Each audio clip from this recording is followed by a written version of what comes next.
Sumainyo ang Panginoon. At sumaiyo rin. Ang mabuting balita ng Panginoon ayon kay San Lucas. Papuri sa iyo, Panginoon.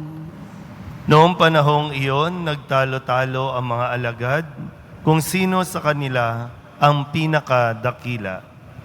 Batid ni Jesus ang kanilang iniisip, kaya tinawag niya ang isang maliit na bata at pinatayo sa tabi niya. At sinabi niya sa kanila, ang sinumang tumatanggap sa batang ito alang-alang sa akin, ay tumatanggap sa akin.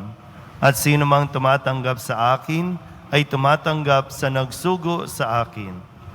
Ang pinakaaba sa inyong lahat ay siyang pinakadakila. Sinabi ni Juan, Guro, nakita po namin ang isang taong nagpapalayas ng mga demonyo sa pamamagitan ng pangalan ninyo. Pinagbawalan namin siya sapagkat siya'y hindi natin kasamahan. Ngunit sinabi ni Jesus, huwag ninyo siyang pagbawalan, sapagkat ang hindi laban sa atin ay kapanig natin. Ang mabuting balita ng Panginoon. Pinupuri ka namin, Panginoong Heso Kristo. Isang magandang umaga po sa inyong lahat. Sa panahon natin ngayon na kung saan ay talagang marami sa atin o sadyang umiiral yung kailangan sikat ka. Kailangan tanyag ka. Kailangan ikaw ang pinakamagaling. Ikaw ang may pinaka-latest. No? Kaya nga diba, pag naglalabas ng mga gadget, yung mga bagong gadget, talagang naguunahan. Kasi ang gusto ng lahat, sila yung una at talagang ipangangalandakan nila yan, ipopost sa Facebook kung paanong sila yung nakauna. Kaya ngayon, sa ating po mga pagbasa ay tayo po muli ay pinapaalalahanan ni Kristo sa kung ano dapat ang ating maging pag-uugali. Minsan yung mga bata na mga kasama ninyo, kailangan natuturuan ng mas tama. Kaya lang ngayon, maging sa eskwelahan, sila ay namomotivate, hindi para makatulong pagdating ng araw, kundi minomotivate para mas pinakamahusay, pinakamagaling. Kaya ang dami nating kompetisyon na sinasalihan para yung mga bata talagang, bata pa lang, maging competitive na.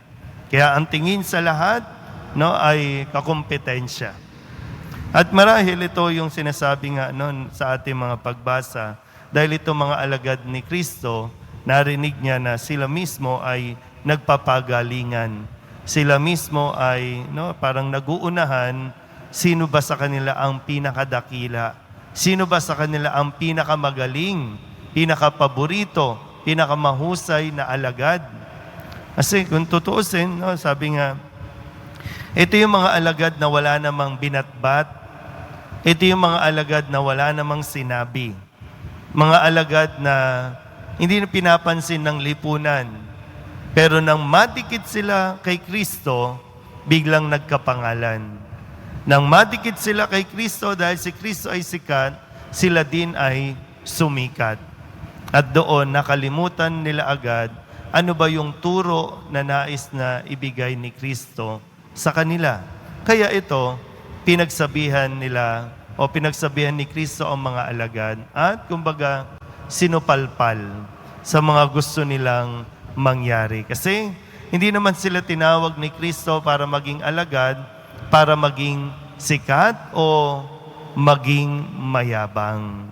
O kaya naman magmayabang sa kaunting tagumpay, sa kaunting kasikatan na tinatamasa nila. Dahil nga kung wala naman talaga si Kristo, hindi sila nakadikit kay Kristo, wala pa rin naman talaga sila. So dahil kay Kristo, kaya sila nakilala.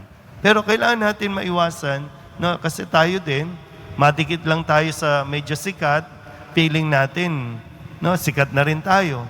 Madikit lang tayo sa may kapangyarihan, pakiramdam natin, tayo rin may kapangyarihan na. Lumalaki agad ang ating mga ulo to the point na nagpapayabangan na tayo.